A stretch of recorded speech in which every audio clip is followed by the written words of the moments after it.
하나님 말씀은 신약성경 갈라디아서 4장 4절 5절 말씀입니다. 신약성경 305쪽에 있습니다. 우리 같이 갈라디아서 4장 4절 5절 말씀을 함께 읽겠습니다. 때가 차매 하나님이 그 아들을 보내사 여자에게서 나게 하시고 율법 아래에 나게 하신 것은 율법 아래에 있는 자들을 속량하시고 우리로 아들의 명분을 얻게 하려 하심이라. 아멘. 하나님이 아들을 보내신 목적이라는 제목으로 말씀의 은혜를 나누고자 합니다.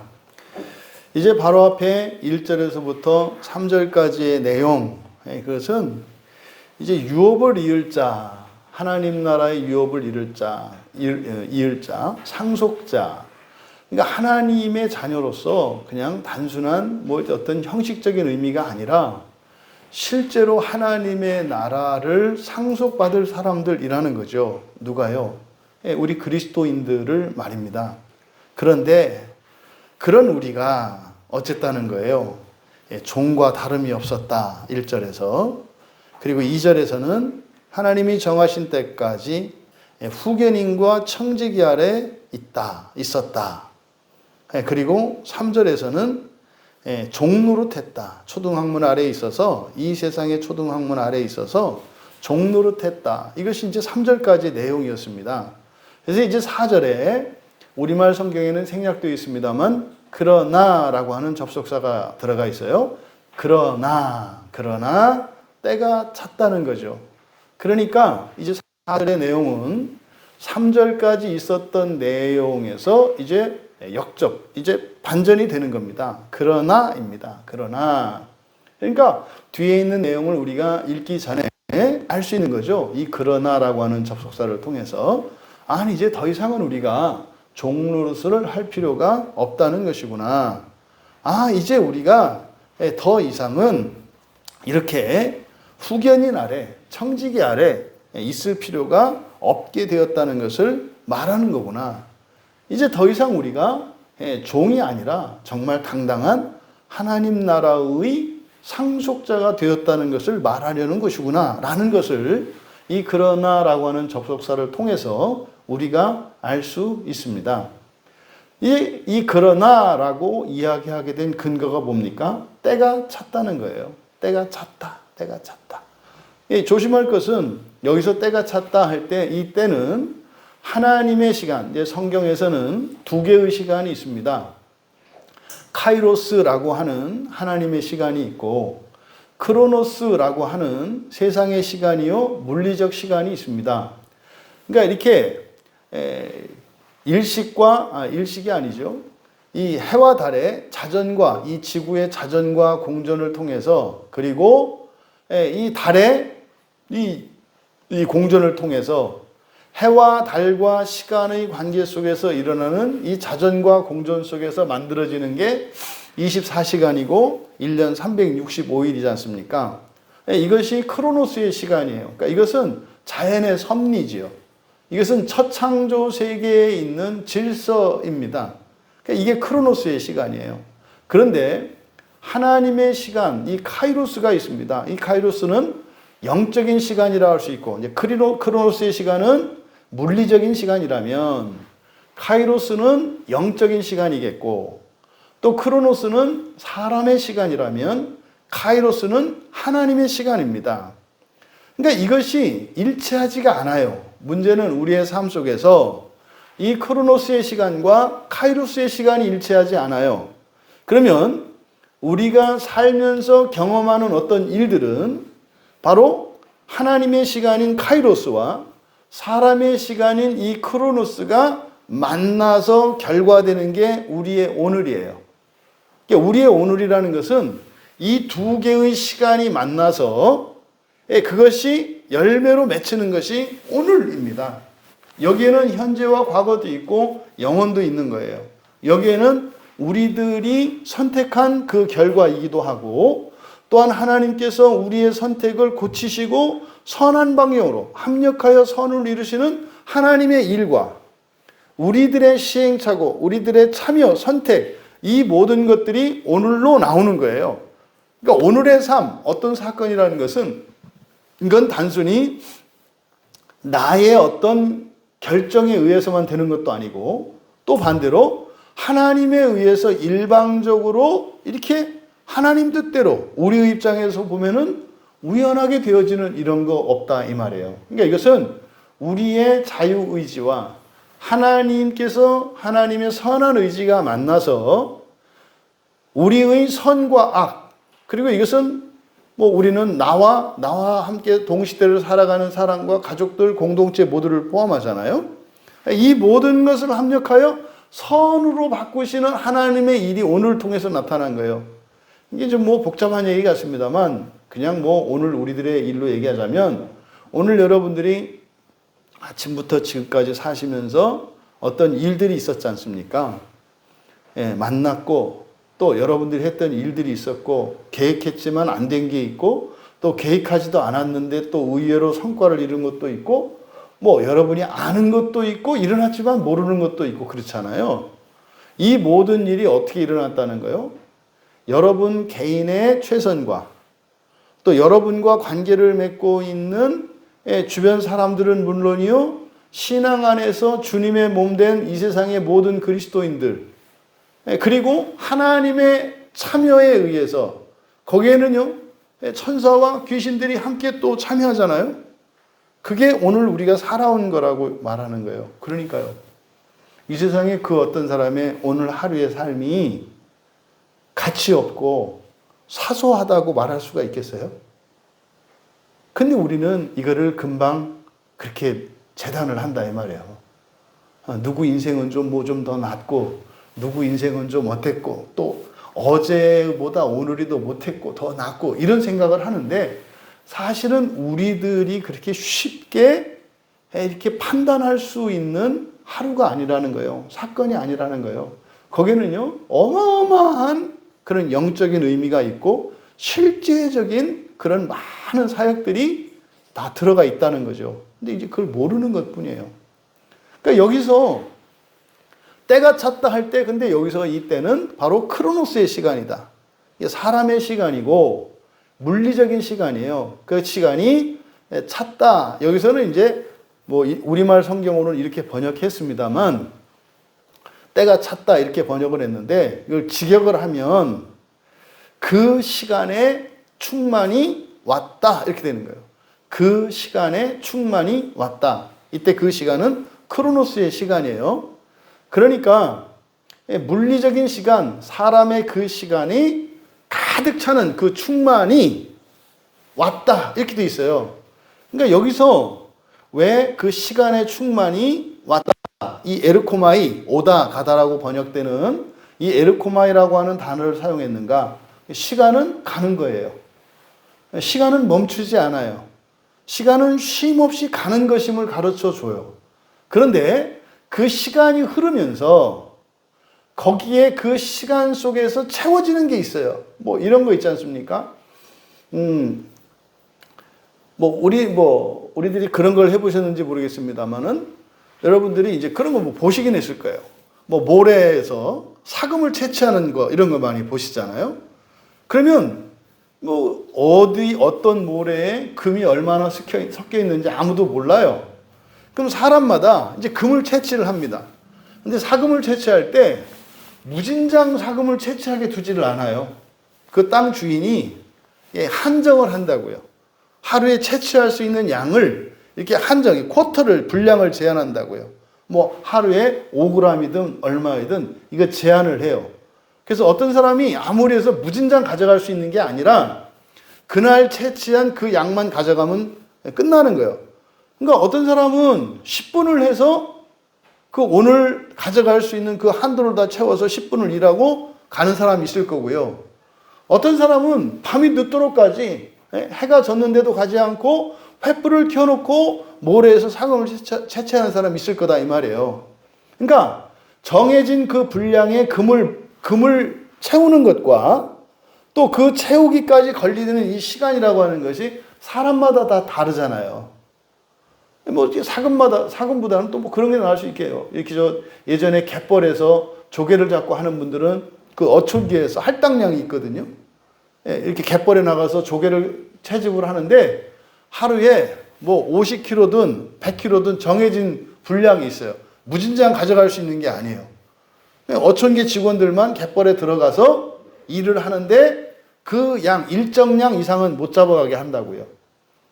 요게 지금 바로 카이로스의 시간과 크로노스의 시간이 합쳐지는 건데, 바로 2절에서 이야기했던 하나님의 정하신 때, 그러니까 어떤 사람이 신앙생활을 했어요. 어떤 사람은 50년을 신앙생활을 했어요.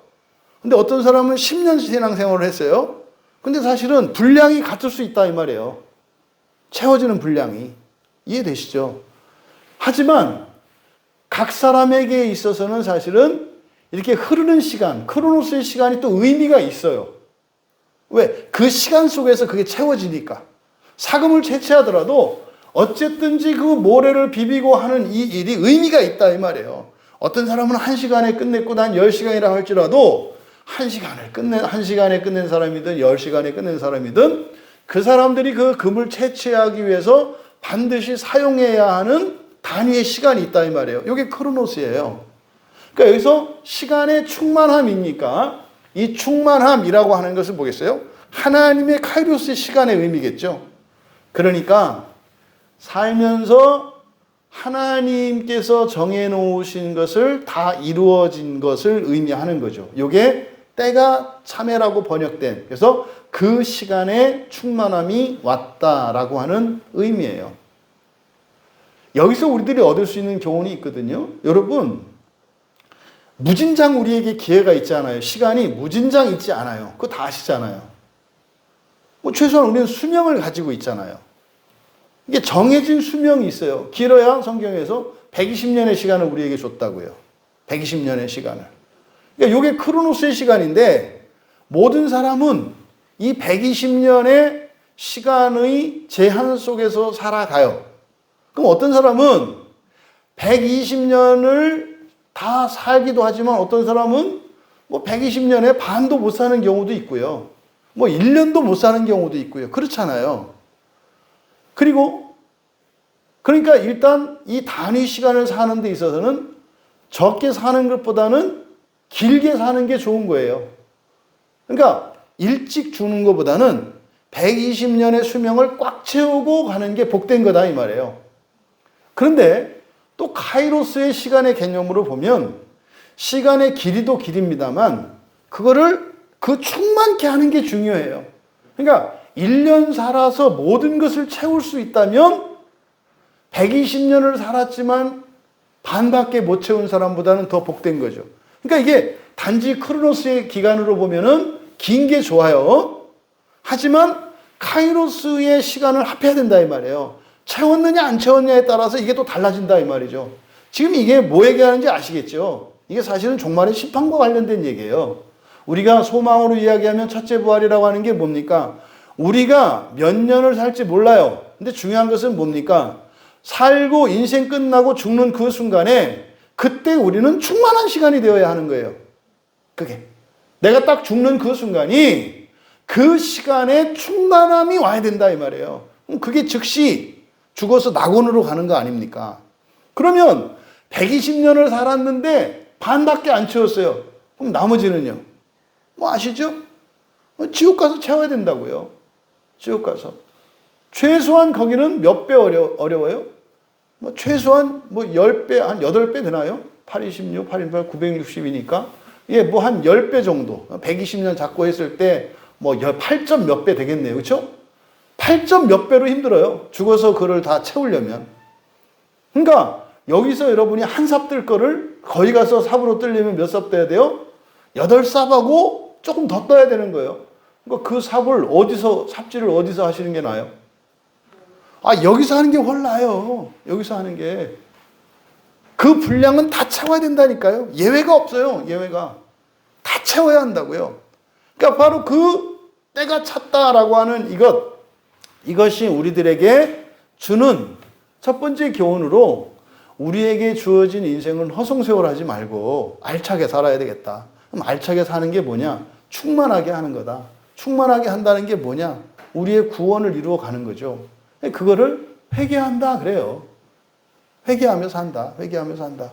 그래서 요한계시록 2장 21절에 보면은 뭐 소아시아 7교회에 대해서 이야기할 때 그 두아디아 교회에 음행을 회개할 시간을 줘요. 그래서 계시록 2장 21절에는 기회라고 번역되어 있거든요. 크로노스가. 기회가 이 시간이에요. 시간. 그러니까 회개할 시간. 그러니까 회개할 시간을 줘요. 근데 그게요, 무한정 주는 게 아니라니까요. 그러면 주어진 시간 안에 그걸 못하면 어떻게 되는가? 영원히 끝나는가? 그럴 수는 없어요. 왜요? 하나님의 계획이 수포로 돌아갈 일은 없거든요. 그러니까 어떻게 해서든지 이루신다고요. 그게 어디예요? 그게 지옥이라고요. 지옥의 의미, 지금 계속해서 뭐 이게 참 놀라울 정도로 거의 뭐 2000년 동안 잘못 가르쳐진 거죠. 지옥은 하나님으로부터 영원히 떨어지는, 하나님과 영원히 이별하는 곳이라고 이런 가르침을 줬어요. 근데 그게 아니라니까요. 지옥이라고 하는 것은 뭡니까? 살아생전의 자유의지를 가지고 또 예수 그리스도께서 우리에게 주신 하나님 자녀가 될 수 있는 그 권세를 발휘해서 스스로 그것을 이루지 못한 이들에게 다시 말하자면 패자부활전의 기회로 주어지는 게 지옥이에요. 그런데 어떻다? 그거는 절대로 의지해서는 안 된다. 아, 그래? 그럼 죽어도 또 기회가 있어? 대부분 이 지옥을 이렇게 설명하는 거에 대해서 극도로 경계하고 반대하는 사람들의 그 논리적 근거가 뭐냐면, 그렇게 하면 신자들이 사는 동안 게을리한다는 거예요. 아, 미쳤어요. 8배, 10배 그 더 힘들게 하려고 게을리할 사람이 어디 있어요? 그러니까 지옥에 대해서 아주 생생하고 아주 정확하게 가르쳐 줘야 게으르지 않고 인생을 허비하지 않고 살아갈 수 있는 거잖아요. 근데 지옥은요, 복음이지만 복음이 아니에요. 응? 말로 할 때 들을래요? 얻어맞고 들을래요?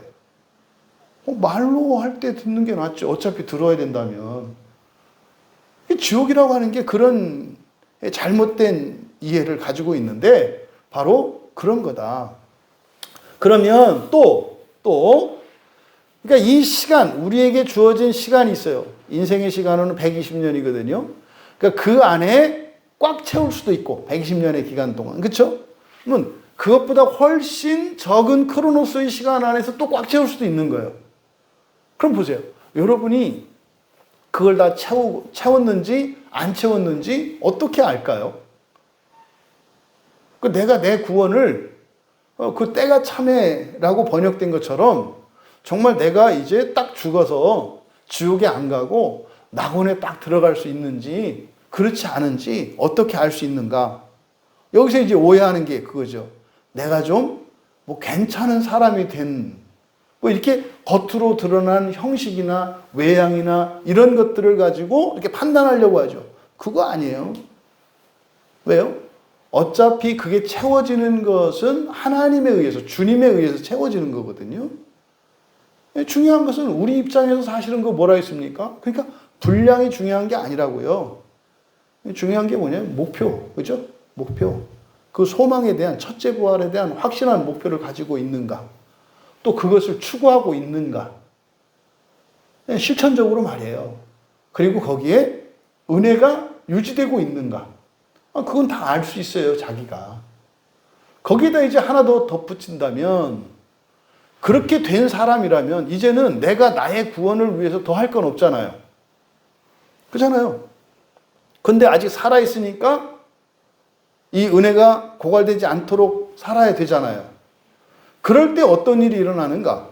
그러니까 나를 보면 이게 바울이나 예수님이 하셨던 게 그거잖아요. 바로 바울 사도 같은 경우도 뭐 다 이뤘어 이제는. 죽는 게 제일 좋아요 지금. 나로 보자면. 나 개인만 놓고 보자면 이제 정말 바리새인으로 살다가 예수 그리스도를 만나고 이게 뭔지 알았고, 사실은 바울은 이미 예수를 만나기 전에 나머지 바른 신앙에 대한 이 복음만 왜곡되어 있었지 나머지는 다 되어 있던 사람이거든요. 그러니까 그리스도로 이렇게 활용정정하면 되는 사람이었어요. 근데 지금 교회 안에 있는 대부분의 사람들은 눈만 있고 몸이 없는 상태잖아요. 눈만 있고 뭐 아무것도 없어요. 이렇게 뼈만 있는 이런 상태고, 바울 같은 경우는 이제 눈만 없는 완전한 형체였었고 그런 거잖아요. 그 사람이 다메섹 도상에서 예수님을 만나서 활용점정 딱 하니까 확 해서 용이 돼가지고 이렇게 이제 올라가는 거 아니에요. 응? 그런데 안 가죠. 안 가잖아요. 안 가는 동안 그에게서, 그의 인생에서 어떤 일이 일어나요? 다른 사람들의 구원이 일어나잖아요. 구원이 일어나잖아요. 그러니까 우리가 이 세상을 살면서요, 누군가에게 복음을 전하고 누군가에게 나를 통하여 그 은혜가 흘러 들어가는 일은 때가 찬 사람들에게서 일어나는 일이에요. 때가 찬 사람들에게. 그러니까 여러분들이 그냥 누군가에게 이렇게 복음을 전하고 싶고, 또 여러분들을 통해서 누군가에게 그 복음의 빛이 보여진다면 여러분들은 어떤 사람들인 거예요? 때가 찬 사람들인 거예요. 문제는 때가 찼다 빠졌다 한다는 것이죠. 이게 문제가 딜레마가 그래요. 또 확 빠졌을 때가 있고 또 차고 넘칠 때가 있다는 거. 그래서 우리가 어떻게 해요? 항상 때가 찬 상태로 유지해야 된다는 거죠. 여기서 이제 그런 교훈을 우리가 얻을 수 있어요. 그럼 여러분, 지금 여기서 바울 사도께서 이야기한 이 내용, 이거 사실 이제 히브리서 우리가 볼 때 히브리서 5장 12절에서 그러거든요.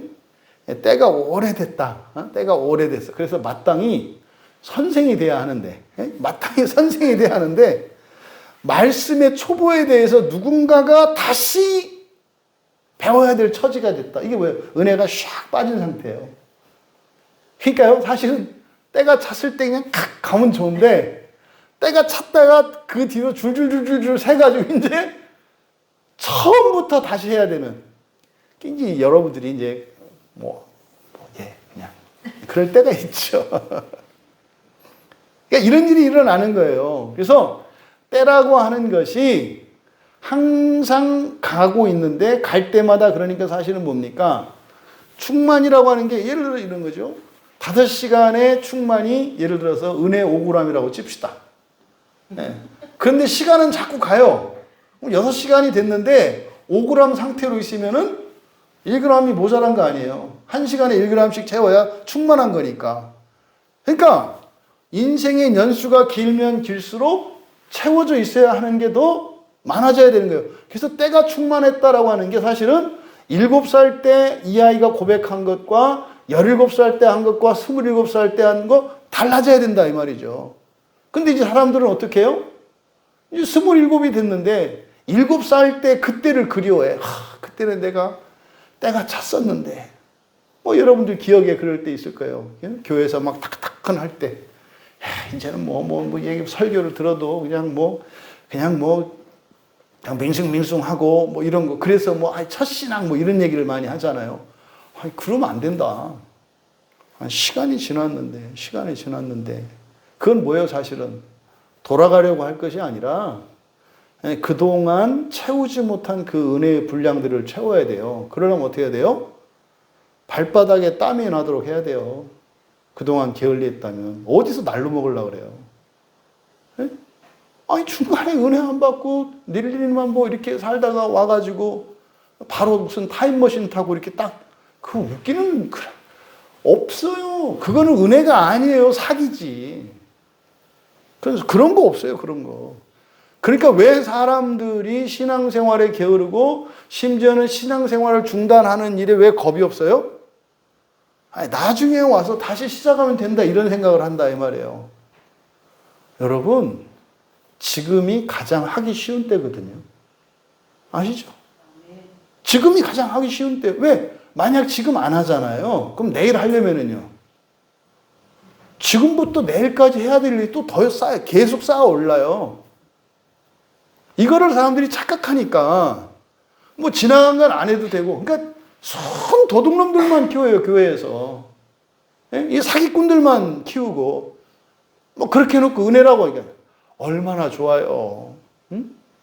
때 되면 나라에서 그냥 빚 다 없애주고 이렇게 한다고. 그게 빚 없애주는 겁니까? 다른 국민들이 대신 갚아주는 거지. 그거 아니잖아요. 어떻게 그렇게 생각하냐 이 말이에요. 그거 아니에요, 그런 거. 절대로 공짜 없다.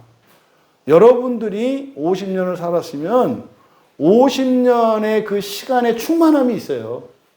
1년을 살았으면 1년의 충만함이 있는 거고요. 100년을 살았으면 100년의 충만함이 있는 거라고요.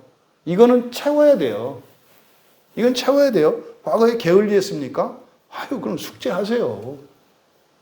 숙제해야 되는 거예요. 그러면요, 인생의 시간을 나눌 때 비율을 달리해야 돼요.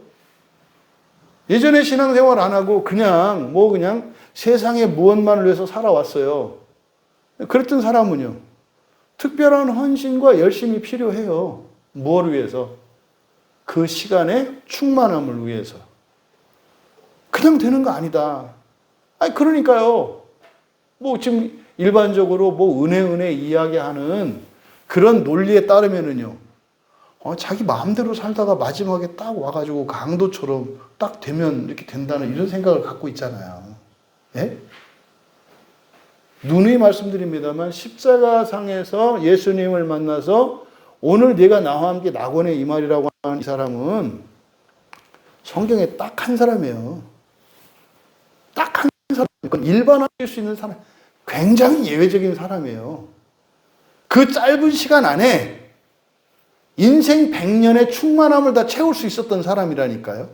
근데 우리를 보세요. 50년을 살았을 때 50년의 충만함을 채우지 못한다니까요. 줄줄줄줄 세가지고, 어떤 사람은 마이너스도 있어요. 마이너스도. 그러니까 절대 그거는 위험하다. 그러니까요, 예수를 믿고 정말 부활의 소망을 가진 사람들은 인생을 만만히 보지 않아요. 만만히 보지 않아요. 반드시 그거를 채워야 한다 이 말이에요. 이게 그 시간의 충만함이에요. 여기가 단순히 그냥 때가 찼다라고 되어 있습니다만 그 시간의 충만함이라는 게 있다 이 말이에요. 채워야 된다. 채워야 된다. 잊지 마셔라. 그러니까 이걸 가지고 우리들의 시간과 좀 이렇게 적용을 시켜보면, 사람이 살고 있는 이 현재라고 하는 것은 이런 물리적인 시간과 물리적인 시간을 의미하는 사람의 시간과 영적인 시간을 의미하는 하나님의 시간을 동시에 살아가는 거구나. 그러니까 마치 우리의 두 다리가 크기가 다른 두 개의 바퀴와 같은 거죠. 그래서 한쪽 바퀴는 이 크로노스의 바퀴, 사람의 시간의 바퀴고 한쪽 바퀴는 하나님의 시간의 바퀴인 거죠. 두 개의 바퀴를 가지고 굴러가는 게 현재예요. 현재 나의 삶이 이게 앞으로 전진하는 삶일 수도 있고 뒤로 가는, 오히려 뒤쪽으로 돌아가는 삶이 될 수도 있어요. 그거는 나의 의도나 나의 열심이나 나의 능력과 현재적으로 보이는 이것과 또 다른 의미예요. 중요한 것은 뭐예요? 이게 맞아야 되죠. 이게 충만해야 된다 이 말이에요. 그래서 하나님의 시간과 나의 시간이, 그러니까 한 살 때는 한 살의 충만함으로, 두 살 때는 두 살의 충만함으로 딱딱 따박따박 가는 거예요. 이게 최고로 건강한 상태죠. 요게. 근데 그건 없거든요. 그건 없어요, 그거는. 다 어떻게 해요? 한쪽이 커졌다, 한쪽이 지그. 그러니까 그 고개사들이 하는 것처럼 막 이쪽으로 가다가 또 이렇게 바꿔도 이렇게 가다가 이렇게 해서 비틀비틀 이렇게 가면서 사실은 그렇게 똑바르게 가신 분이 누구세요? 예수 그리스도시잖아요. 그러니까 그리스도 예수께서 가셨던 그 길을 따라가려고 마치 자전거를 처음 배우는 사람이 왼쪽으로 갔다가 오른쪽으로 갔다가 핸들을 비틀비틀 하다가 나중에 배우게 되면은 반드시 갈 수 있게 되는 것처럼 그런 거죠. 그래서 현재 우리가 살고 있는 현재라는 것은 바로 물리적 시간이요 사람의 시간인 크로노스의 바퀴와 영적인 시간이요 하나님의 시간을 의미하는 그 카이로스의 시간을 동시에 살아간다는 거예요. 그러니까 이거를 사람의 시간으로만 봐도 안 되고 이거를 크로노스의 시간으로만 봐도 안 되는 거예요. 아니, 카이로스의 시간으로만 봐도 안 되는 거예요. 그래서 이 두 개의 의미를 함께 가야 된다. 그래서 이거를 우리가 영적이다라고 표현하죠. 그래서 현재는 이 두 개가 합쳐진 거예요. 이 두 개가. 그러면요, 하나님의 시간은 이 본문에 따르면 종노릇하던 우리가 하나님의 자녀로 되어져 가는 과정이에요. 하나님의 시간은. 그렇죠? 마치 그 진화론자들이 이야기하는 뭐 그런 거 이렇게 사진 같은 거 보면 그러잖아요. 이렇게 원숭이가 이렇게 점점 가다가 뭐 이렇게 목이 펴지고 이렇게 직립봉에서 뭐 호모 사피엔스로 되는 뭐 그 그림 생각나시죠? 그렇죠? 이렇게 연속 사진을 이렇게. 요 과정, 요게 카이로스의 시간이라면 크로노스의 시간은 그게 걸리는 시간이죠. 거기서 걸리는. 그러니까 어떤 사람은 그게 10년 안에 되기도 하고, 어떤 사람은 2년 안에 되기도 하고, 어떤 사람은 100년 걸리고, 어떤 사람은 아직도 털이 안 없어진 상태로 살다 죽는 경우도 있겠고, 뭐 이런 거겠죠. 그러니까 우리들이 하나님의 그 시간이라고 하는 것은, 그러니까 말하자면 우리가 이제는 사람의 정체성이 아니라 하나님의 자녀의 정체성을 갖게 되는 그 과정. 요게 하나님의 시간 카이로스예요. 그럼 크로노스는 뭐예요? 그렇게 되기까지 걸린 시간. 이게 크로노스인 거죠. 그러니까 이제 우리 교회에서 보면 지금 이제 우리 청년들을 이제 고백들을 이렇게 들어보면 정말 부럽거든요. 왜냐하면 내가 30살 때 그때 나를 알잖아요. 그러면 뭐 지금 청년이 30이나 내가 30이었을 때나 크로노스의 시간은 같잖아요. 근데 이제 분량, 이 카이로스를 보면은요, 다른 거죠. 이거 뭐 중학생, 고등학생인데 얘기하는 걸 보면은, 이거 40살 먹은 나보다 더 분량이 더 있는 것 같은 왠지 불길한 뭐 이런 느낌이 들 때가 있잖아요. 그런 거죠, 그런 거. 그래서 바로 이 카이로스의 시간과 크로노스의 시간을 살아가고 있다는 것을 늘 기억해야 된다. 그러니까 우리가 봐야 되는 것은 시계만 봐야 되는 게 아니라 뭣도 봐야 돼요? 영적인 시계도 봐야 되는 거예요. 나의 충만함이 어느 정도인가 봐야 된다 이 말이에요. 근데 충만하지도 않았는데 크로노스의 시간을 허송세월할 수도 있죠. 이게 되게 두려운 거라니까요. 그럴 수도 있다. 있죠. 근데 그것으로 치러야 되는 대가는 지옥이라니까요. 그러니까 이거를 안 가르쳐 주니까 나중에 최소한 저는 그것 때문에 뭐 이렇게 고생하는 일은 없을 거예요. 얘기를 했으니까. 응? 물론 여러분들은 뭐 손해일 수도 있고, 손해는 아니지. 손해볼 일은 없지. 뭐 저 때문에 그럴 일은 없으니까. 네? 그러니까 그때 가서 주님 앞에 갔을 때 말이죠. 왜 그랬던가? 그걸 몰라서 그랬던 거예요. 그러니 저 같은 설교자들이 받아야 될 그 심판과 진노가 두렵죠. 두렵죠. 하지만 여러분은 분명히 아셔야 해요. 이 두 개의 시간을 동시에 살아간다는 것을. 그래서 우리가 마음기경을 하면서 내 충만의 시간이 어느 정도인지를 보는 거예요. 이렇게. 그리고 나 혼자만 봐서는 객관화되지 않잖아요. 그렇죠? 서로 지체들과 함께 나눌 때 비교가 되잖아요. 저기는 20살인데 나보다 더 찼네? 그럼 나는요. 많이 늦춰진 거잖아요. 그러니까 또 그걸 또 이제 산술적으로 비교해서 내가 50인데 쟤는 20살이고 그럼 난 30년을 그럼 더 채워야 된다. 아니잖아요. 하루에라도 채울 수 있잖아요. 하루에라도 채울 수 있잖아요. 현재가 과거를 바꾸니까. 그렇게 해서 지금 당장이라도 등골이 오싹해가지고 말이에요. 밀린 거 채울 수 있잖아요. 응? 어느 누구든지. 누구처럼? 십자가에 달렸던 강도처럼 오늘 내가 나와 함께 낙원에 있으리라 라고 하는 그 주님의 그 판결을 받을 수 있잖아요. 언제? 지금. 그래서 이 때가 찼다라고 하는 이 말 속에 담겨있는 교훈을 우리가 놓치지 않았으면 좋겠고, 그러니까 예수님이 이제 이어진 내용이 뭐예요? 그 시간에 충만함이 왔어요. 왔을 때, 그 시간에 충만함이 왔을 때, 하나님이 그 아들을 보냈대요. 그러니까 하나님이 그 아들을 보냈다. 근데 여기서 보냈다라고 하는 그 말, 본래 보내다 그러면은 아포스텔로 이렇게 한단 말이에요. 아포스텔로. 이게 이제 보내다라는 말이잖아요. 그런데 요 앞에 에크라는 말을 붙였어요. 에크라는 말은 어디로부터 어디까지예요. 어디로부터라는 말이 에크라는 말과 아포라는 말이 있는데, 아포라는 말은 그 근원, 출발지만 나타내요. 그래서 뭐 외국 사람이 딱 오면 뭐라고 물어봐요? Where are you from? 그러잖아요.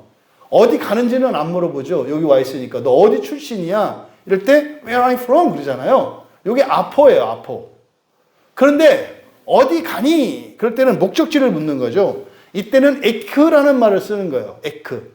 에크는 어디로부터 어디. 그래서 출발지와 목적지를 동시에 나타내는 말이 에크라는 말이에요. 그래서 에크라는 말을 썼을 때는 출발지가 어디고 목적지가 어디라고 하는 이 의미가 담겨 있는 거예요. 그러면 보내다라고 하는 아포스텔로 앞에 에크라는 말을 붙였어요. 뭘 얘기하려는지 알겠죠? 어디에서 어디로 왔는지를 가르쳐 주려고 하는 거죠. 그러니까 여기서 하나님이 그 아들을 보내다. 그러니까 우리말로는 그냥 보냈다. 아포스텔로가 아니라 여기다 에크라는 말을 붙임으로써 여기에는 어떤 의미가 있는가요? 하늘에서 이 땅으로 라는 말이 함축되어 있는 거죠. 이해되시죠? 쓰여 있지는 않지만 그런 의미다 이 말이에요. 그러니까 하나님이 하늘로부터 이 땅으로 보내셨다. 이런 의미가 되는 거예요. 그리고 누구를 보냈어요? 그 아들을 보내사. 여기서는 지금 우리말은 그 아들이라고 번역을 이렇게 대충 했죠. 왜요? 성경에 대한 성경의 복음이 정확하게 아직 드러나 있지 않기 때문에 이거를 쉽게 처리한 거예요. 이렇게. 그냥 그 아들이라고. 대충 하나님 아들이다. 이렇게 얘기를 한 거잖아요. 그런데 그대로 직역하면 하나님의, 그러니까 그의 그 아들이에요. 그러니까 하나님의 그 아들. 왜 하나님의 아들이라고 하지 않고 하나님의 그 아들이라고 했을까요? 성경에서 하나님의 아들이 가리키는 게 누구예요? 천사들도 가리킨다고 그랬죠? 천사들도 하나님의 아들. 그러니까 하나님의 아들은 많아요. 무수히 많아요. 천사들 무지 많잖아요. 그러니까 구약 성경에서는 천사들을 가리키는 말이 하나님의 아들이에요. 하나님의 아들. 그러니까 예수님은 하나님의 아들 중에 하나가 아니라 특별한 분이죠. 왜? 하나님이시니까. 그래서 하나님의, 그러니까 그의, 이게 하나님이죠. 대명사니까. 그의 그 아들. 그러니까 이렇게 그의 그 아들이라고 하신 것은 하나님의 아들들인 모든 천사들로부터 구별된 분이신 것을 나타내기 위해서 그의 그 아들이라고 한 거예요. 그러니까 그냥 그의 아들 해서는 안 나타나요. 근데 이렇게 번역을 하는 이유가 뭐예요? 지금 우리말 성경에서는 천사에 대해서 그리고 하나님과 신에 대한 구별이 없다고 그랬잖아요. 성경에 하나님을 나타낼 때는 관사가 붙고요. 그리고 하나님을 의미하지 않고, 그러니까 예배에 대해 고유명사로 말하는 하나님일 때는 관사가 붙어요, 정관사가. 그런데 존재론적인 신을 얘기할 때는 관사가 없는 그냥 떼우스라고만 한단 말이에요. 이게 달라요. 근데 지금 영어 성경이나 우리말 성경에 이게 구분이 안 돼 있어요. 그리고 하나님의 아들도 마찬가지로 천사들을 지칭할 때가 있고 예수 그리스도를 지칭할 때가 있다 이 말이에요. 그러니까 예수 그리스도도 존재론적으로는 구약 성경에서는 하나님이시니까, 그리고 성부, 성자, 성령 삼위일체에서 하나님, 예수 그리스도의 위치는 제2위이신 성자 하나님이시니까, 그러니까 예수님을 하나님의 아들이라고 할 때 여러분들이 절대로 빠지면 안 되는 함정이 뭐냐면 사람의 부자관계로 이해하면 안 된다고 그랬어요. 사람의 부자관계로, 특히 우리나라 사람들은 이게 굉장히 위험해요. 왜? 유교적 가치관을 가지고 있기 때문에 아버지와 아들이라고 하는 것은 뛰어넘을 수 없는 존재예요. 그렇죠? 그렇잖아요. 자식과 아버지는 뛰어넘을 수 없어요. 아버지는 내 생명을 낳으신 분이고요. 나는 거기에 종속된 거거든요. 그래서 성부 하나님과 성자 하나님을 그렇게 이해하시면 안 된다. 성경에서 아버지 하나님, 성부 하나님, 아버지, 그리고 예수님을 아들이라고 했을 때 이렇게 우리 인간 관계 속에서 부자의 관계로 이해하시면 안 된다. 여기서 아버지와 아들, 예수님을 아들이라고 하고 성부 하나님을 아버지라고 할 때 이건 뭐예요? 같은 하나님이다라는 뜻이에요. 같은 하나님이라는 뜻이지 성부 하나님은 더 높고 성자 하나님은 더 이렇게 생각하시면 안 된다 이 말이에요. 이해되시죠? 절대로 그렇게 하시면 안 돼요. 한 분 하나님이세요. 한 분 하나님. 하늘의 보좌는 몇 개 있다고요? 하나님의 보좌는 하나예요. 하나님 보좌는 하나예요. 성부 하나님의 보좌, 성자 하나님의 보좌, 성령 하나님의 보좌 세 개가 있는 게 아니라니까요. 하나예요. 하나. 한 보좌예요. 한 보좌. 그런데 우리를 하나님의 자녀로 삼으시는 이 구원의 길을, 이 구원의 복음을 우리에게 가르쳐 주시려고 하니까 하나님 나라의 그 세계에 대해서 우리에게 사람의 언어로 하나님의 일을 가르쳐 주시려고 하니까 부득이하게 신인 동역론 쪽으로 이런 표현이 나타나지만 하나님은 한 분이에요. 하나님 한 분. 그럼 여기서 그래서 그냥 그 아들이 아니라 그의 그 아들, 하나님의 그 아들. 여기가 이렇게 나타내는 의도는 뭐라고요? 천사들과 구별된 존재로 나타내는 거라 했어요. 하나님으로, 하나님. 여기서 아들이라고 표현되어 있지만 아들이 아니라 여러분들은 어떻게 이해하셔야 되는 거예요? 하나님이라고 이해하셔야 하는 거예요. 어떤 하나님? 이 세상에 오신 하나님. 그러면 이게 말이 안 되잖아요. 아니 보냈다 그랬잖아. 하나님이 보냈다 그랬잖아. 그리고 하나님이 주어고 목적어잖아. 그 아들은. 근데 그 하나님이 그 하나님인데 그 하나님이 그 하나님은 아니다. 이게 말로는 안 되는 거예요. 이게 문법적으로는 안 되는 문장. 그러니까 이거는 믿음으로 이해하는 거죠. 이게 성경 안에 문장이 안 되는 이런 내용들이 있어요. 네?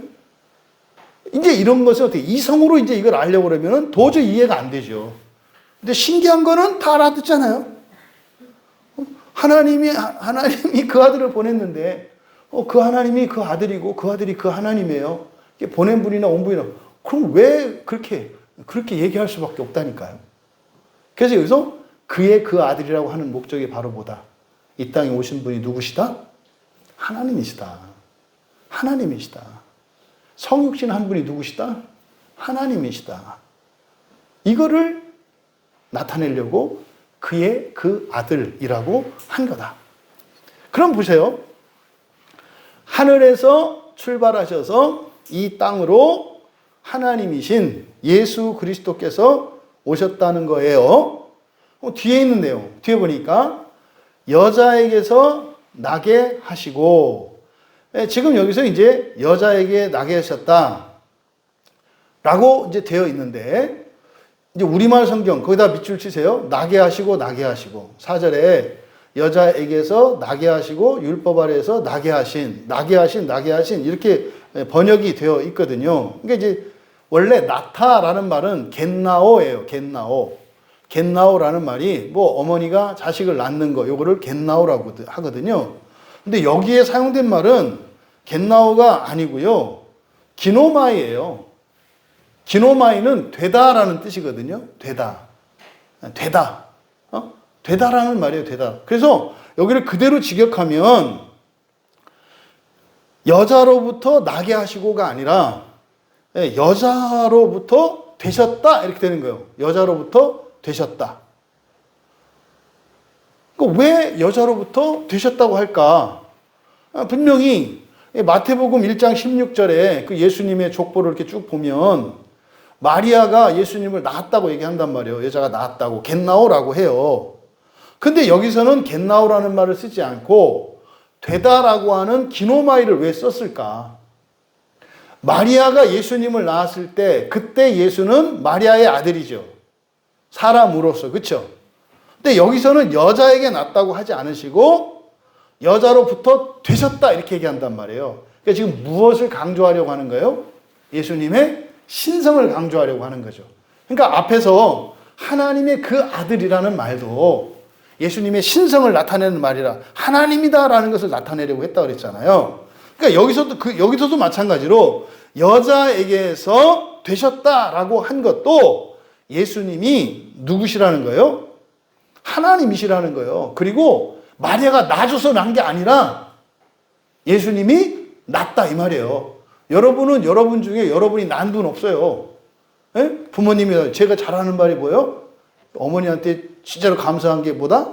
엎어놓지 않은 거. 근데 예수님은 그럴 수 있는 분이 아니었다 이 말이에요. 왜요?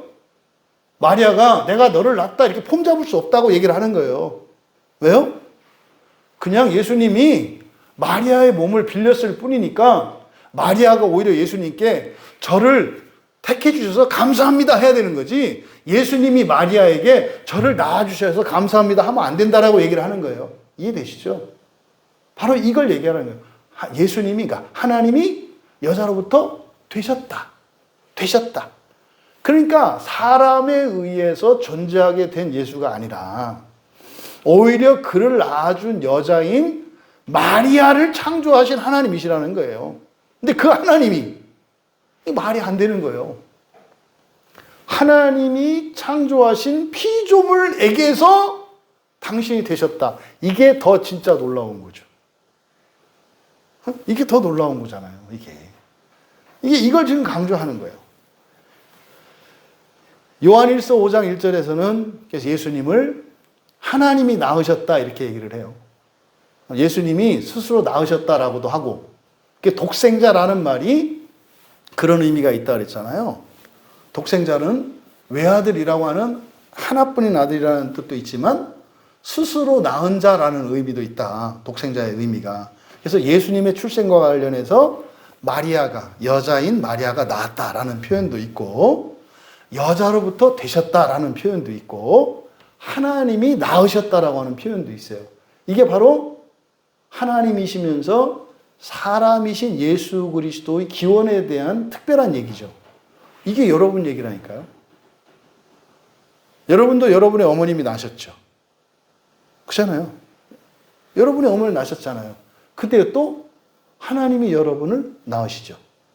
이거를 거듭난다고 하죠. 위로부터 난다고 하죠. 이게 믿어져야 되는데. 여러분의 부모님은 둘이에요, 둘. 네?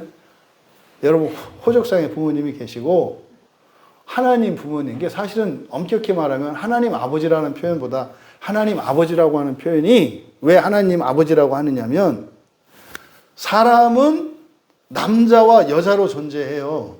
사람이라는 존재 자체가. 근데 하나님은 하나님으로 존재하거든요. 그래서 하나님 아버지 할 때 이 아버지는 사람의 엄마 아버지의 그 아버지가 아니에요. 그러니까 사람의 말로 표현하면 하나님 부모님이라고 해야 되는 말이 맞는 거예요. 하나님은 아버지 역할 따로, 어머니 역할, 그냥 아들 역할 따로 있는 게 아니에요. 그냥 하나님이 남편이고 아내고 아들이고, 그래, 이게 하나님. 이게 하나님 아버지라는 뜻이에요. 그러니까 하나님의 교회 같은 사람 얼마나 웃기는 얘기예요. 그러니까 이 단어의 의미만 알아도, 이게 장길자가 이제는 하나님의 어머니다. 이게 코미디도 이런 코미디가, 저기는 개그인들이 개그맨들이 모여 있는 곳이에요. 하나님은 이게 아버지로 나뉘고 그게 아니라고요. 그러니까 참 세상을 즐겁게 하는 사람들, 그러니까 우리 그리스도인들의 연예인, 그게 이제 하나님의 교회 이렇게 지나갈 때 보면은 저기 방송국 저기 있구나 이렇게 생각하시면 되는 거예요. 이게 그 말 자체가 얼마나 웃기는 얘기인지. 그러니까 하나님에 대한 이해가 없는 거예요. 하나님에 대한 이해가. 그래서 여자로부터 되셨다. 그러니까 그 다음에 율법 아래 나게 하셨다. 이건 마찬가지죠. 율법 아래에서 되셨다. 그러니까 이 율법 아래에서 되셨다라고 하는 의미는 뭐겠습니까? 율법 아래에 사셨던 예수 그리스도의 전 생애를 의미하는 거겠죠. 그래서 여자로부터 되셨다라고 하는 것은 예수님이 하나님이시라는 거, 그리고 율법 아래에 나게 하셨다라고 번역된 율법 아래에서 되셨다는 말씀은 그리스도의 전 생애를 말하는 거죠. 그러니까 이 두 말은 예수님의 성육신과 예수님이 그리스도로 사셨던 생애 전체를 말하는 거예요. 이걸 이렇게 나타낸 거예요. 그런데 둘 다 이렇게 표현한 의미는 뭐다? 하나님이시라는 거예요. 하나님이시라는 거예요. 여러분, 하나님이 사람 노릇하는 게 쉬울까요? 사람이 하나님 노릇하는 게 쉬울까요? 둘 다 어려워요. 둘 다 어려워요. 둘 다. 그러니까 하나님이 사람 노릇하는 거나 사람이 하나님 노릇하는 거나 둘 다 불가능한 거예요. 둘 다 불가능한 거예요. 근데 이거를 엄격히 따지자면 하나님이 사람으로 사시는 게 훨씬 어렵다고 봐야 돼요. 왜? 하나님의 능력은 전능하셔서 못하실 게 없으니까 사람으로도 얼마든지 하실 수 있는 건데 제한하는 건 더 어렵거든요. 쉽게 얘기해서 살 찌는 게 어려워요? 살 빼는 게 어려워요? 예? 아니 66 입던 분이 88을 입는 것과 88을 입던 분이 66을 입는 게 어느 게 현실적으로 많이 일어나냐고요. 66이 88 되는 일이 많이 일어나잖아요. 88로 갔다 66으로 오는 경우는 매우 드물잖아요. 오더라도 그래서 곧 다시 돌아가는 일이 일어나잖아요. 그러니까 하나님이 사람으로 되는 게 훨씬 어려워요. 그래서 이솝우화에서 뭡니까? 그 마법사가 속일 때 사자를 갖다가 너 이것도 있어 이것도 막 지켜 세우다가 너 쥐도 될 수 있어 해가지고 딱 가두는 그런 얘기가 나오잖아요. 그런 거죠. 그러면 왜 이 말씀을 드리냐면 하나님이 사람이 되셨다면 하나님이 사람을 하나님으로 만드는 일은 훨씬 쉬워요. 훨씬 쉬워요. 근데 문제는 하나님이 사람 되신 거를 안 믿어. 아예 안 믿어. 그러니까 사람이 하나님 되는 거를 이것도 믿을 수가 없어. 이게요, 아담이 에덴 동산에서 쫓겨나고 다 죽었죠. 노아 홍수 때 다 죽었죠. 그렇죠? 노아 때 이제 노아 이후로 지금까지 살았던 수많은 사람들에게 하나님이 가르쳐 주고 싶으신 그 복음이 뭐예요? 너희는 내가 하나님으로 만들려고 창조했어요. 요거 가르쳐 주려고 하는 거예요. 창세기 1장 26절에 있는. 너희들 지금 사람이잖아. 그래서 만물의 영장이니 고등동물이니 이런 말도 안 되는 얘기를 하는데 너희들은 그게 아니라 너희들은 원래 내가 이게 하나님 만들려고 창조한 유일한 피조물이야. 요 얘기를 노아 때부터 지금까지 계속 하시려고 하는데 이게 전달이 안 되는 거예요. 하나같이 뭐라고 해요? 됐으니까요. 저는 그냥 사람으로 살게요. 이거요, 하나같이. 이스라엘의 범죄, 교회의 타락, 교회의 부패, 이런 하나님에 대한 배도와 반역, 다 요거예요. 하나님은 됐고요. 사양하는 것처럼. 여러분, 하나님이 이렇게 여자로부터 되시고 율법 아래에서 되신 이것은 하나님이 하신 일을 공치사 하시려고 하는 게 아니라 사실은 뭐예요? 내가 이렇게 했으니까 내가 너희들을 하나님 만드는 일은 훨씬 쉬운 거니까 당연히 하지 않겠니? 이 연사 외칩니다. 제발 날 좀 믿어줘. 이런 거거든요. 안 믿는다고 하니까 어떻게 해요? 십자가에서 자폭하신 거 아니에요. 봐라. 진짜가 아닌가 봐라. 그래서 십자가에서 죽어주시고 다시 살아나시고 승천하신 거 아니에요. 뭐요? 조교로서 시범을 보여주신 거예요. 이렇게 된다고 우리가. 그러니까 지금 여기서 바울이 강조하는 것은 뭐다? 하나님이시라는 거예요. 하나님이라는 거. 하나님으로서 사람이 되셨고 율법 아래에서 하나님으로서 하나님 되셨다 이 말이에요. 스스로. 요 얘기를 하는 거죠. 그래서 4절 전체를 이렇게 사역을 하면 이렇게 되는 거죠. 그러나 그 시간의 충만함이 이르렀을 때 그러나 그 시간의 충만함이 이르렀을 때 하나님이 그의 그 아들을 보내주셨다.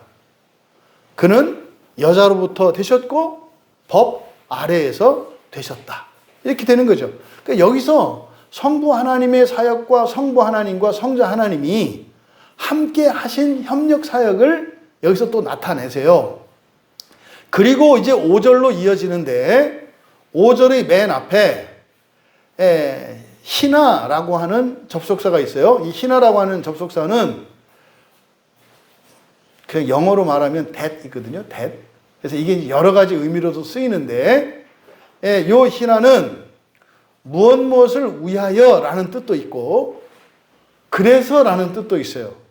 그러니까 목적으로 쓰일 때는 무엇을 위하여라고 번역이 되고 이게 결과의 의미를 가질 때는 그래서라고 번역이 돼요. 근데 이 5절에는 희나라고 하는 접속사가 2번 사용됩니다. 그래서 맨 앞에 율법 앞에 희나가 있고 또 속량하시고 다음 우리 앞에 속량하시고와 우리 사이에 희나가 있어요. 근데 이 두 개의 희나가 의미가 달라요.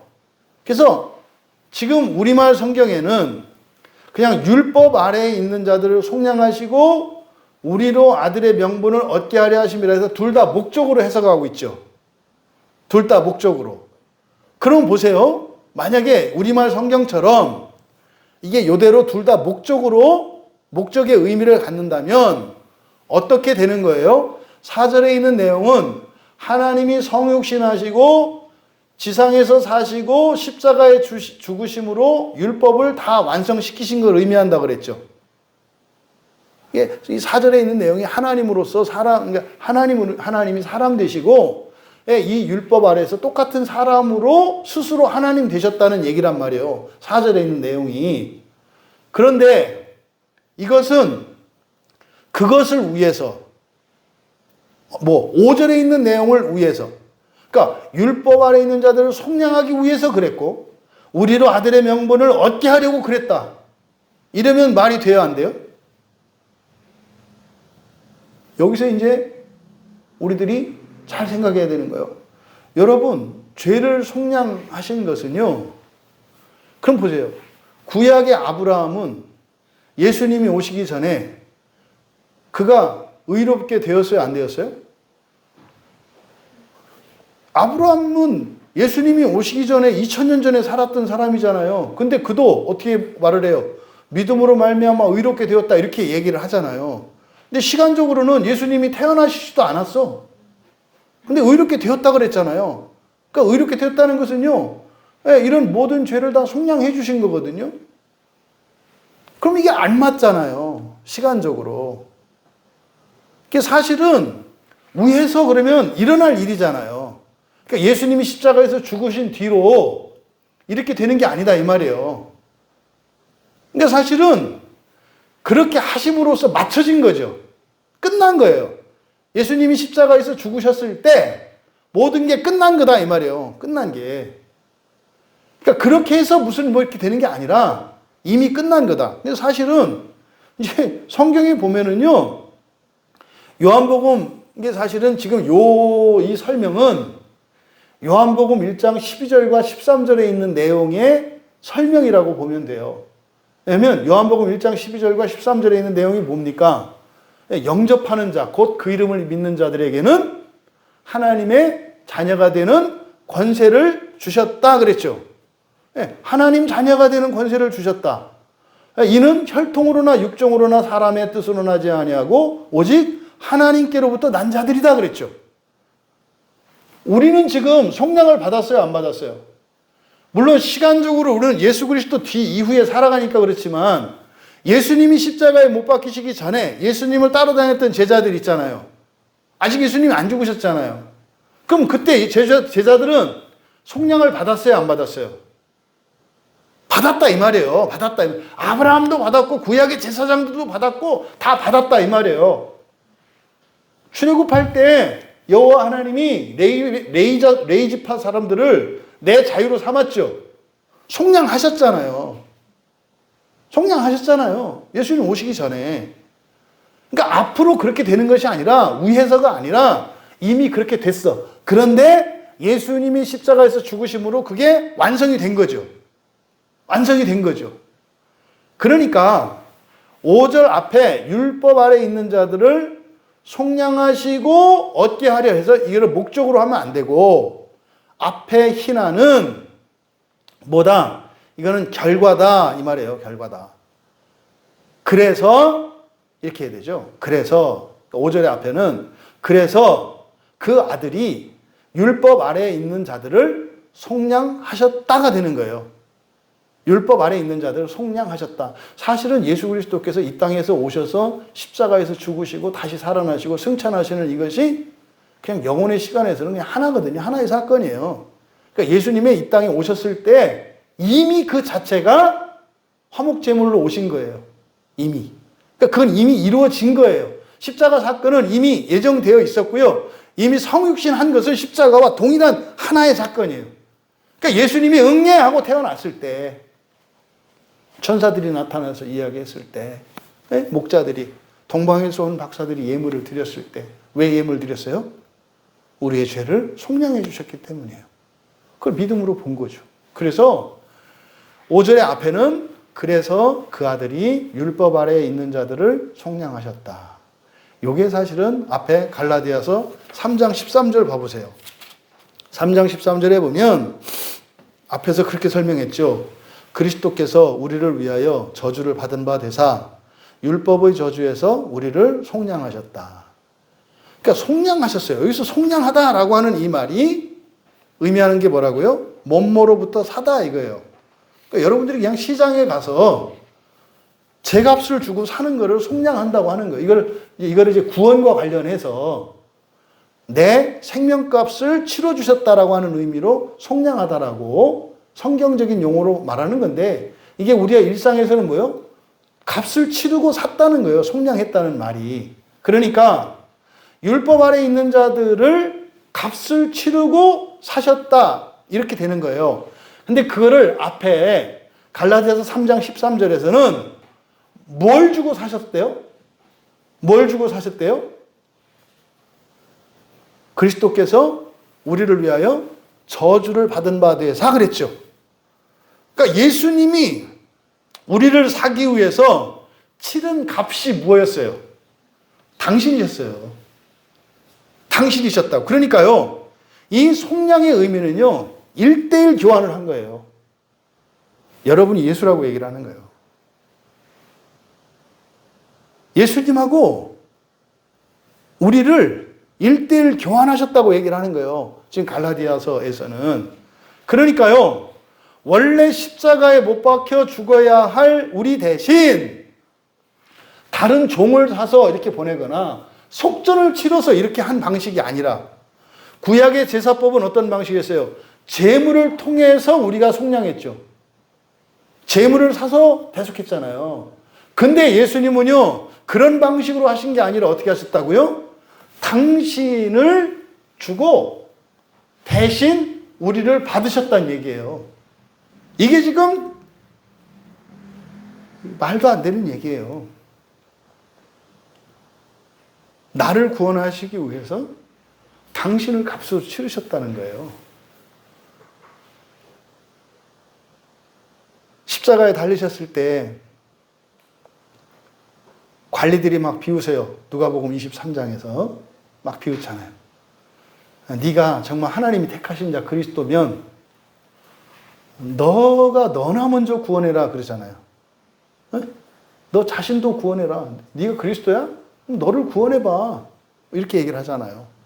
그랬더니 또 그 말을 듣고 이제 39절에 가서 강도 중에 하나도 그러잖아요. 네가 그리스도니까 너하고 우리를 좀 한번 구해봐. 이렇게 빈정거린단 말이에요. 그때 예수님이 침묵하셨거든요. 여러분이 예수님이었어. 속으로 뭐라고 그러셨겠어요? 나는 내가 구원받자고 이 세상에 온 거 아니야. 나는 너희들 대신 죽고 너희들 살리려고 내가 왔지. 나를 구원하려고 온 자가 아니야. 내가 여기서 죽어야 너희가 살아. 예수님 마음속으로 하셨던 얘기가 여러분들은 믿음으로 이해되시죠? 나는 너 대신 십자가에 못 박혀 대신 죽기 위해서 왔어. 그래서 못 박히셨잖아요. 근데 그래요. 네가 그리스도면 내려와라. 예수님이 지상에서 오신 목적은 딱 하나예요. 우리를 구원하시기 위해서예요. 그러니까 우리를 구원하는데 왜 나 한 사람을 위해서 예수님이 값을 치러주실까요? 말이 안 돼요. 그러니까요. 예수님은 하나님이시잖아요. 무한한 생명을 가지셨잖아요. 그러니까요. 모든 인류의 생명값을 대신 치르고도 남죠. 인류의 수는 무한하지 않잖아요. 다 치우고도 남아요. 그뿐만 아니라 예수님이 십자가에 죽으심으로 결국은요, 세상 만물이 다 영광에 이르게 되죠. 예수 그리스도께서 값을 치러주셨기 때문에. 바울 사도는 엄청 놀라운 사실을 깨달은 거예요. 그러니까 예수님이 십자가에서 죽어주신 사건은 우리들 각자 모두에게 누구를 대신해서 죽으신 거예요? 나예요. 제가 고등학교 2학년 때 회심할 때 이게 깨달아졌어요. 예수님이 나를 위해서 십자가에서 죽으셨다고? 예. 제가 회심하던 날 깨달았던 게 그거였거든요. 예수님이 십자가에서 죽으신 게 나 때문이래요. 그게 믿어져요. 근데 말도 안 돼요. 그러시면 안 돼요. 차라리 내가 죽는 게 낫지. 어떻게 예수님이 나를 위해서, 나를 대신해서 그렇게 죽으셔? 말도 안 돼요. 엄청 울었죠. 어떻게 나를 위해서 그러셨냐고, 주님. 근데요, 마음속에서 이런 마음의 음성이 들려요. 그러지 않고서는 내가 구원받을 수 없는 자였나 보다. 하나님이 죽으셔야 될 만큼 나는 소망이 없는 자였는가 보다 하면서 안에서 영혼의 탄식이 나오더라고요.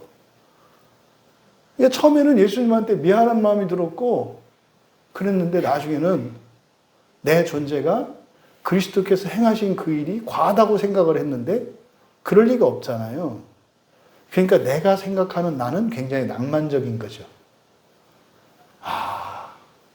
하나님이 대신 죽으셔야 할 만큼 나는 악독하고 정말 소망이 없는 자였던 거였구나.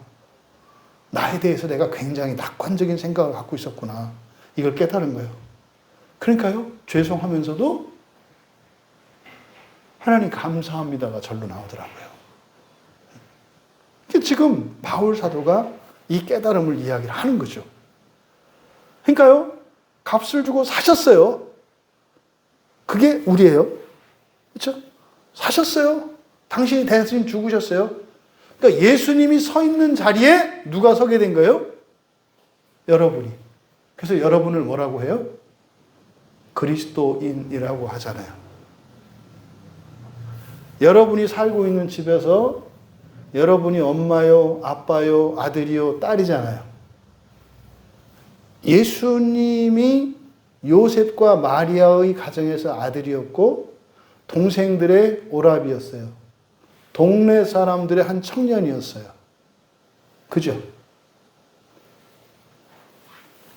여러분의 그 가정과 여러분이 처해 있는 그 자리에 예수님이 원래 계실 자리인데 그 자리에 여러분들로 하여금 예수님이 대신 살게 하셨다고 얘기를 하는 거예요. 그리고 예수님은 우리가 죽어야 할 십자가의 자리에서 먼저 죽어주셨다고 얘기하는 거예요. 이거를 바울이 깨달았어요. 이걸 지금 얘기를 하는 거거든요. 이거를. 예수님이 오신 게 이런 거였구나. 이런 거였구나. 그런데요, 사시긴 사셨는데 우리가 어때요? 바로 앞에서 3절까지 뭐라고 그랬어요? 종노릇했다 그랬잖아요. 종노릇했다고. 네? 보호자 아래 있어야 했다고. 네? 청지기 밑에 있어야 했다고. 그랬잖아요. 그러니까 샀을 당시에, 속량하셨을 당시에 우리가 그런 거예요. 그런데 지금 4절에서 그러나 그랬잖아요. 그러나. 그러면요. 바로 뒤에 나오는 희나는 위하여예요. 위하여. 앞에는 그래서고 뒤에는 위하여예요. 위하여. 아들의 명분을 얻게 하기 위하여. 이렇게 되는 거죠. 우리로 아들의 명분을 얻게 하기 위하여. 여기서 아들의 명분이라고 번역된 이 말이 그냥 양자로도 번역되어 있고요. 아들됨, 자녀됨, 뭐 이런 의미입니다. 그러니까 양자죠. 네, 아들의 지위 신분, 이걸 그냥 명분이라고 한 거예요. 아들의 명분을 얻기 위함이다. 이게 요한복음 1장 12절에서 뭐라고 했어요? 하나님 자녀 되는 권세를 주셨다 그랬죠. 하나님 자녀가 된 게 아니에요. 하나님 자녀 되는 권세를 주신 거예요. 그래서 영접한 자들은 하나님 자녀 되는 권세를 받은 거예요. 그러면 영접한 자들에게 남아있는 것은 뭐예요? 그 권세로 하나님 자녀 되는 일이 남아있죠. 이걸 성화의 삶이라고 하는 거예요. 똑같은 얘기를 지금 여기서 풀어서 얘기하는 거죠. 이렇게. 명분을 얻게 하기 위하여. 얻게 하기 위하여. 예수 믿으면 끝나는 게 아니라 예수를 믿으면 그때부터 뭐예요? 사람이 아니라 이제는 하나님의 완전한 자녀가 되기 위해서 살아갈 수 있는 신분도 주셨고 권세도 주셨단 말이에요. 그것을 위해서 살아가야 한다고요. 그 살아가는 과정을 한 단어로 뭐라고 한다? 고난이라고 한다. 이걸 고난이라고 한다. 사람이 하나님 되는 그 과정 전체를 고난이라고 한다. 바로 이 말씀을 하시는 거죠. 여기서 얻다가 람바노라는 말이에요. 람바노. 근데 여기에 아포라는 말을 앞에다 붙였어요. 아포, 람바노. 그러니까 아포는 뭐뭐로 붙으니까 왜 아포를 붙였는지 아시겠죠? 그 아들됨을 누구로부터 취하는 거예요? 람바노는요, 취하다, 뺐다 이런 뜻이에요. 누구로부터 그 아들의 그 권세를 뺏어요? 예수님. 예수님이 십자가에 죽으셨을 때 사람들이, 군병들이 예수님의 그 옷을 가지고 취했죠. 그들은 옷을 취했죠. 근데 우리가 취해야 될 것은 뭐예요? 예수님의 아들됨이에요.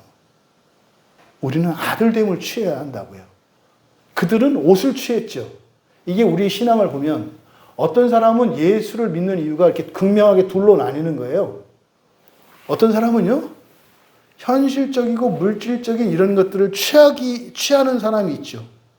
그걸 취하기 위해서 살아가는 사람이 있잖아요. 부자가 되고 싶고 말이에요. 권력을 가지고 싶고 말이에요. 그게 옷을 가지고 나누는 사람들이에요. 그럼 바울은 뭐라는 거예요?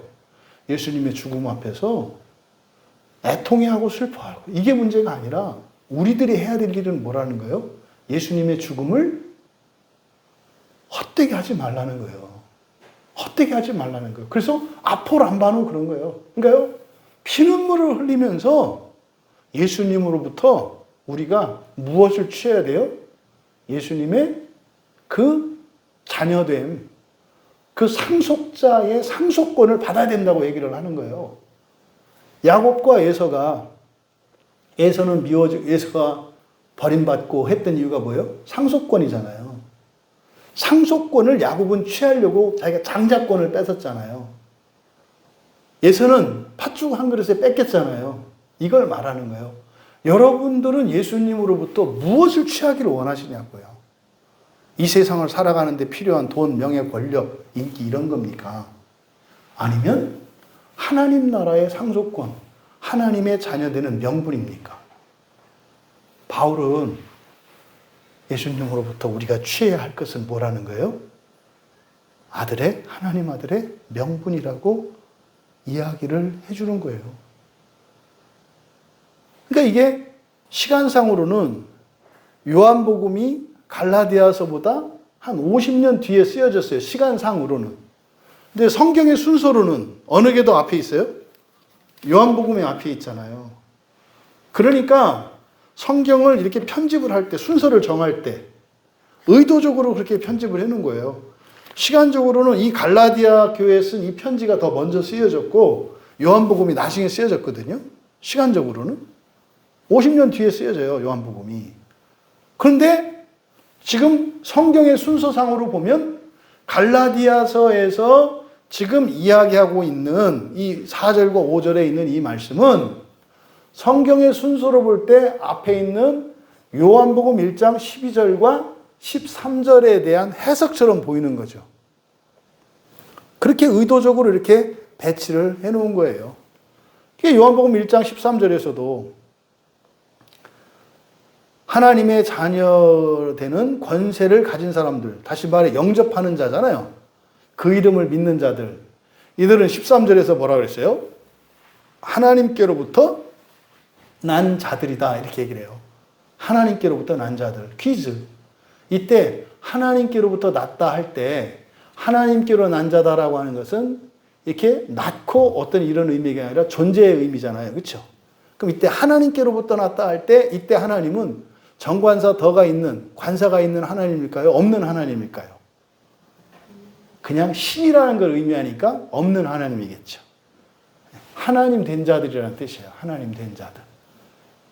그러니까 예수님을 영접한 자들은 하나님 된 자들이다. 마찬가지로 하나님의 자녀되는 권세할 때 여기도 하나님 앞에 관사가 없어요. 하나님의 아들이라고, 그러니까 성자죠. 성자는 하나님의 그 아들 한 분이세요. 성자는. 그러니까 예수 그리스도 한 분만 하나님의 그 아들이라고 하는 독특한 성호예요. 하나님의 그 아들이라고 하는, 성자라고 하는 표현은 예수 그리스도에게만. 근데 우리가 하나님의 아들이다라고 할 때는 그 하나님이 아니죠. 하나님이 아니고 신을 말하는 거예요. 신. 천사들과 같은 존재가 되는 걸 말해요. 그게 요한복음 1장 12절과 13절에 있는 내용이에요. 그래서 하나님의 자녀 그럴 때 하나님을 아버지라고 할 때 이거를 자기가 성자 하나님처럼 생각하니까 이제 내가 하나님이다, 내가 예수다 하는 이런 사람들이 나오는 거예요. 그 사람들은 요 성경만 봐도, 그러니까 뭐요? 하나님과 그 하나님에 대해서 분류가 안 되어 있으니까, 그러니까 성경이 잘못 기록되었기 때문에 이상한 이단들이 나오는 거예요. 성경만 봐도 그게 말이 안 되는 거라는 걸 알 수 있죠. 그러니까 우리가 신이 되었다라고 하는 것과 그러니까 우리가 하나님의 아들이, 우리가 하나님의 자녀가 되었다는 것과 예수님이 하나님의 아들이라는 것은 달라요. 예수님이 하나님이라는 것은 예수님이 하나님이시다는 뜻이고, 그 하나님이시라는 뜻이고, 우리는 하나님의 형상을 따라 지음 받았기 때문에 하나님의 형상을 취한 물질적 존재인데 영적 존재로 된다는 것을 의미하는 거다. 여러분, 정리합니다. 때가 되어서 그 시간이 충만함이 되었을 때, 그 시간의 충만함이 이르렀을 때 하나님의 아들이신 예수 그리스도를 보내신 목적, 이건 뭡니까?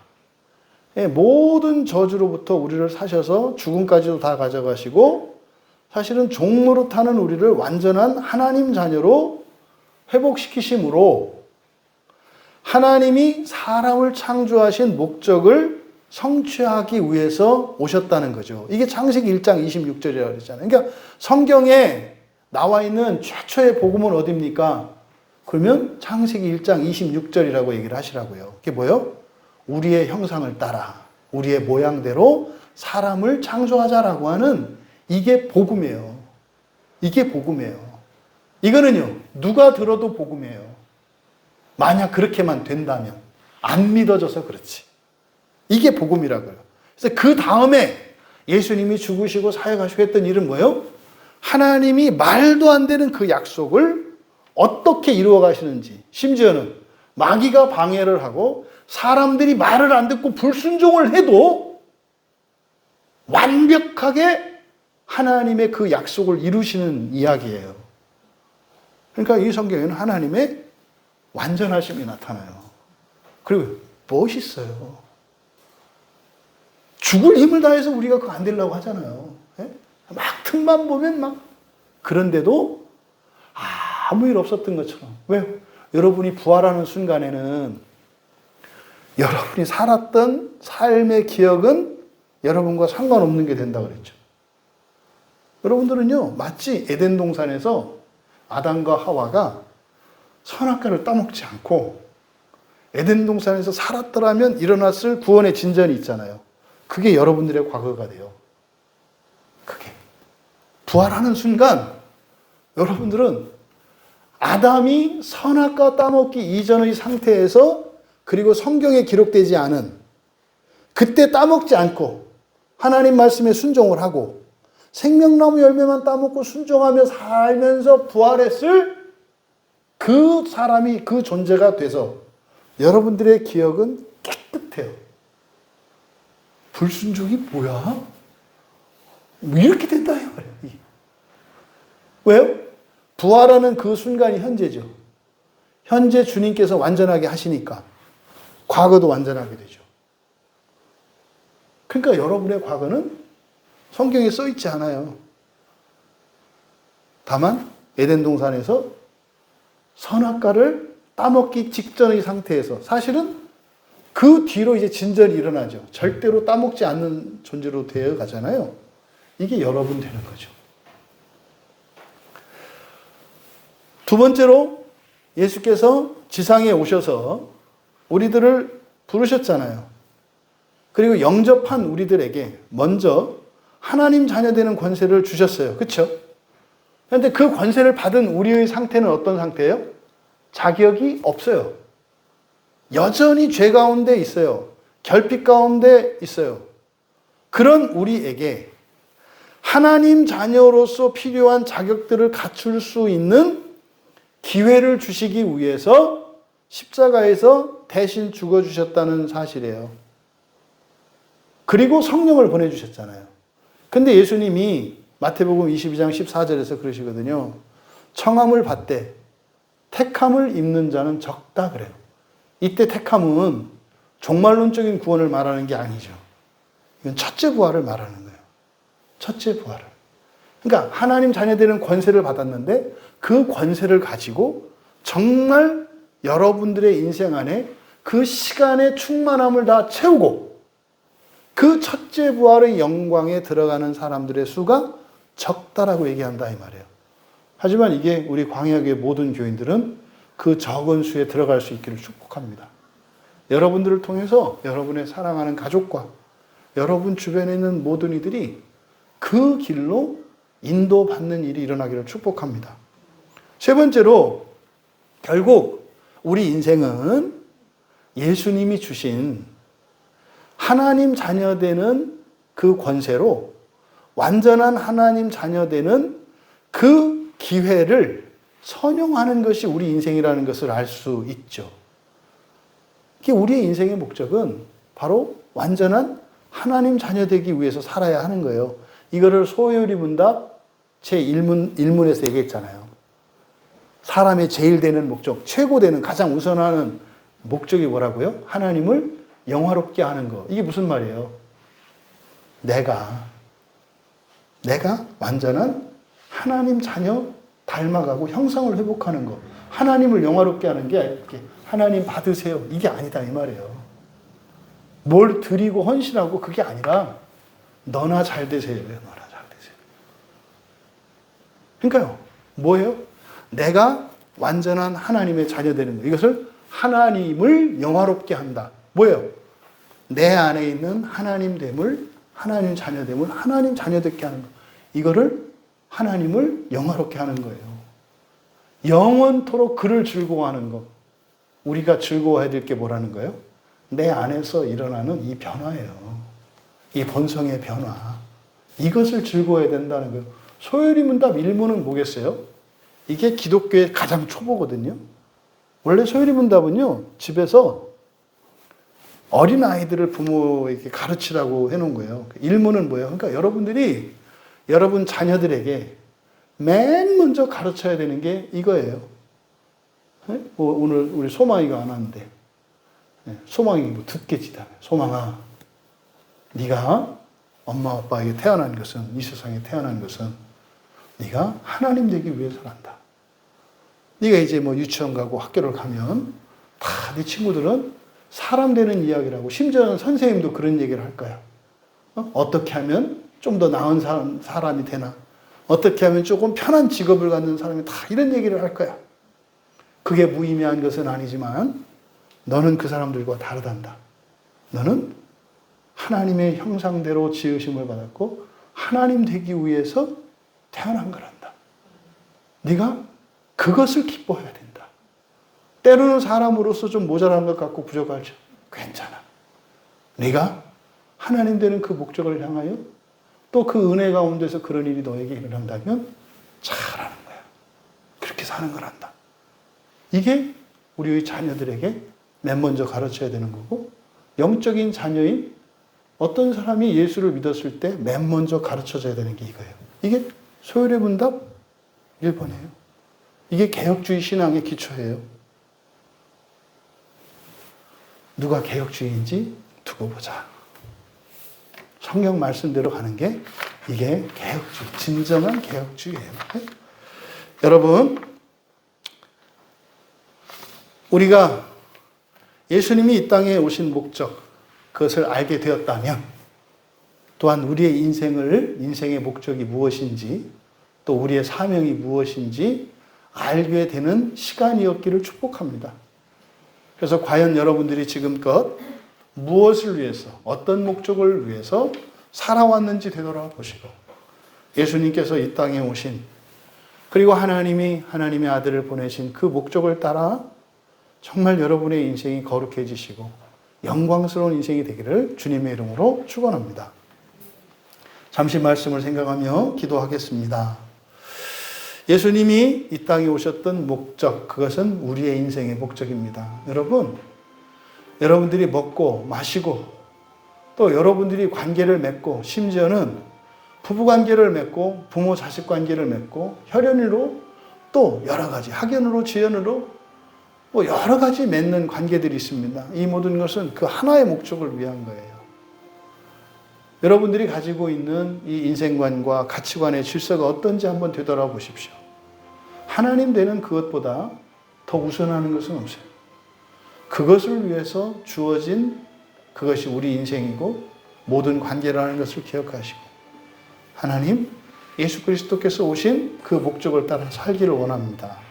나의 인생을 후회 없는 인생 살기를 원합니다. 또 나뿐만 아니라 이 땅의 모든 그리스도인들이 그렇게 살아갈 수 있도록 은혜를 내려 주시옵소서. 우리 같이 기도합니다.